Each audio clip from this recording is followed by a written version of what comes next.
Hello ji, अस्सलाम वालेकुम। Welcome to another vlog. तो आज आपकी बहन की तबीयत थोड़ी ख़राब है। जैसे कि मैंने आपको कल बताया था कि मेरी अम्मी आई थी, तो उनकी एक्साइटमेंट की खुशी मेरे ख़्याल से ज़्यादा ही कुछ मुझे चढ़ गई थी, जिसकी वजह से मेरी तबीयत ख़राब हो गई और साथ ही मेरी बेटी की तबीयत भी ख़राब हो गई। ये तो लाज़मी है कि जब मेरी तबीयत ख़राब होनी होती है, साथ मेरी बेटी की भी ख़राब हो जाती है, फिर हम दोनों बस पड़ी रहती हैं।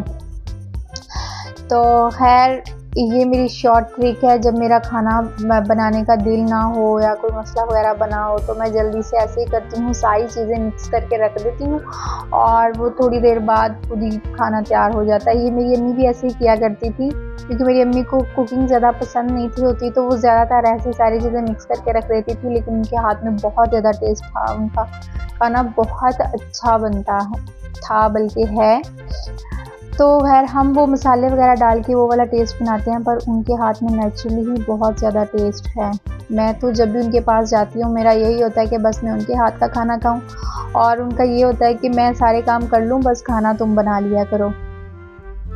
तो खैर, अम्मी आई हुई थी इसलिए खाना बनाना लाज़मी था, नहीं तो अगर वो ना होती तो हम तो, जब मेरी तबीयत ख़राब हो या कोई इमरजेंसी हो, हम बाहर से भी ला के खा लेते हैं। लेकिन मेरी अम्मी जो हैं वो बाहर की चीज़ें नहीं खाती, तो इसलिए उनके लिए घर में ही खाना बनाना पड़ता है। तो यहाँ पे मेरा खाना बिल्कुल हो चुका था तैयार। मिलते हैं नेक्स्ट व्लॉग में। अपनी दुआओं में याद रखिएगा। अल्लाह हाफ़िज़।